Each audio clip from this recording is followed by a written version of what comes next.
नमस्कार, insider live देख रहे हैं आप। प्रशांत किशोर की हालत चिंताजनक है, ऐसा हम नहीं बल्कि जनसुराज के नेता हैं पवन वर्मा, वो ऐसा बोल रहे हैं। और इसके साथ ही ये भी आपको दिखाएंगे कि मेदांता हॉस्पिटल के जो डॉक्टर हैं रविशंकर, प्रशांत किशोर के स्वास्थ्य पर जानकारी दे रहे हैं, वो भी आपको बताएंगे। लेकिन उसके पहले एक बड़ी खबर बताते हैं आपको कि प्रशांत किशोर जो है आईसीयू में है, लेकिन डॉक्टर ने उनसे आग्रह किया, रिक्वेस्ट किया, और इसके बावजूद वो अपना अनशन तोड़ने को तैयार नहीं है। जनसुराज के नेता हैं पवन वर्मा, वो बोल रहे हैं कि अब जो है आप अनशन तोड़िए, हम मान रहे हैं ये बात कि आप छात्राओं के भविष्य के लिए, छात्राओं को न्याय दिलाने के लिए जो है अभ्यर्थियों के लिए ऐसा कर रहे हैं, लेकिन इस चीज को कंटिन्यू रखने के लिए आपको ऊर्जा की जरूरत है। तो अगर आप कुछ खाइएगा नहीं तो कैसे फिर आपको ऊर्जा मिलेगी। लेकिन प्रशांत किशोर इन सभी की बातों को नकार दिए और ये बोल रहे हैं कि हम अनशन नहीं तोड़ेंगे। जी हाँ,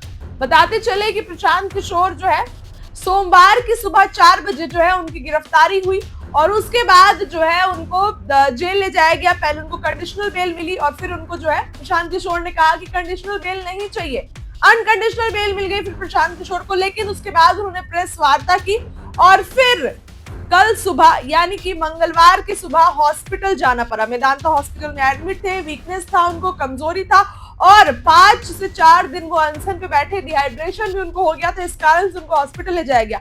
और अब प्रशांत किशोर की हालत इतनी खराब है कि हॉस्पिटल चले गए हैं। डॉक्टर ने कहा है कि अगर अभी भी वो अनशन नहीं तोड़ रहे हैं, अनशन नहीं तोड़ते हैं तो हालत उनकी क्रिटिकल हो जाएगी, हालत में उनके सुधार नहीं होगा। प्रशांत किशोर बीपीएससी अभ्यर्थियों के साथ जो है आपको हमने सभी खबर बताई कि किस तरीके से गर्दनी बाग धरना स्थल से लेकर गांधी मैदान तक जो है प्रशांत किशोर छात्रों के साथ धरना दे रहे हैं। आगे आगे चल रहे हैं जनसुराज के नेता और संस्थापक प्रशांत किशोर। पिछले साल 2 अक्टूबर को अपनी पार्टी की जो है उन्होंने स्थापना की, 2 अक्टूबर, और उसके बाद से काफी ज्यादा, हालांकि उपचुनाव में प्रशांत किशोर की जमानत जब्त हो गई, उसके बाद से उनके प्रत्याशियों की जमानत जब्त हो गई, तीसरे नंबर पे चले उनके प्रत्याशी।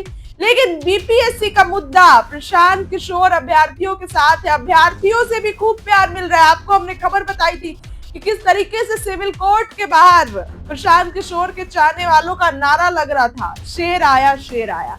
और अब प्रशांत किशोर की हालत इतनी खराब हो गई है कि जेल में से निकले और चले गए हॉस्पिटल में, आईसीयू में भर्ती हैं, लेकिन वहां पर जो है मना कर रहे हैं, बोल रहे हैं अनशन नहीं तोड़ेंगे। डॉक्टर उन्हें समझा रहे हैं कि आप अनशन तोड़िए, आपके हेल्थ के लिए क्रिटिकल है ये सभी चीजें और आगे जाके और कॉम्प्लिकेटेड हो जाएगी। लेकिन प्रशांत किशोर क्यों माने? प्रशांत किशोर जो है वो नहीं मान रहे हैं और बोल रहे हैं कि हम अनशन नहीं तोड़ेंगे। देखिए, जनसुराज के नेता हैं पवन वर्मा और इसके साथ ही मेदांता हॉस्पिटल के डॉक्टर हैं रविशंकर, तमाम मुद्दों पर जानकारी दे रहे हैं। उनकी बातों को सुनिए, क्या लगता है आपको, कमेंट करके बताइए। बहुत बहुत धन्यवाद। मेरा नाम पवन वर्मा है। आप लोग से मैं ज़्यादातर तो परिचित हूँ और जिन लोग से नहीं मिला हूँ, अभी हम प्रशांत जी से मिल के आ रहे हैं और उनकी कंडीशन स्थायी है पर अभी भी चिंताजनक है।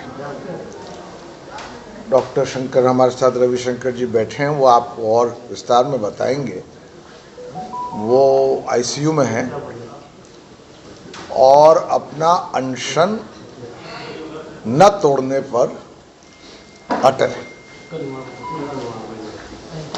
हम पार्टी से जुड़े होने के अलावा सीनियर हैं, उनसे हमने आग्रह किया उनसे कि वो अपना अनशन अब तोड़े और उसके कारण भी हमने बताए।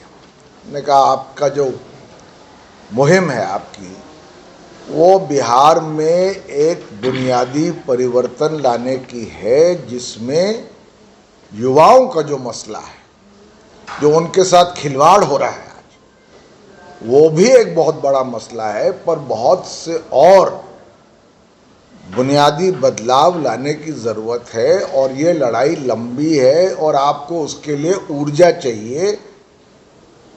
तो आप अगर अनशन पे रहेंगे, कुछ खाएंगे नहीं, आज 5वां दिन हो चुका है, आप आईसीयू में हैं, तो आग्रह हमने किया, वो अभी अपना निर्णय बदलने को तैयार नहीं है। हमने उनको बधाई भी दी कि जिस एकाग्रता से, जिस त्याग से, जिस साहस से, जिस निष्ठा से उन्होंने युवाओं के हित में मुख्य धारा में लाए हैं, वो बिहार में ही नहीं पूरे देश में जो उनके साथ हुआ है, उसके लिए हमने उनको बधाई दी। और ख़ास तौर पे हमने उनको बधाई इस बात पे दी कि जब आपको बेल मिली और वो कंडीशनल बेल थी तो आपने उसको ना करा, क्योंकि विरोध करना संवैधानिक ढंग से, शांतिपूर्ण ढंग से, ये तो हमारा एक हर नागरिक का अधिकार है। और बेल मिलने के बाद भी वो आप अनशन पर बैठे, तो इसलिए हमने कहा कि अभी आपको ये लड़ाई और लंबी लड़नी है। युवा तो आपके साथ हैं, क्योंकि आपकी जो ट्रांसपेरेंसी से आपने उनकी तरफ जो कमिटमेंट दिखाया वो साबित है। पर साथ में ये भी आग्रह किया कि वो अपना अनशन तोड़े। डॉक्टर रविशंकर हैं हमारे साथ, वो बताएंगे उनकी कंडीशन कैसी। और हमारे साथ बिहार के शायद सबसे मशहूर लॉयर गिरी साहब हैं। हम लोग न्यायपालिका का भी द्वार खटखटाएंगे इस मामले में।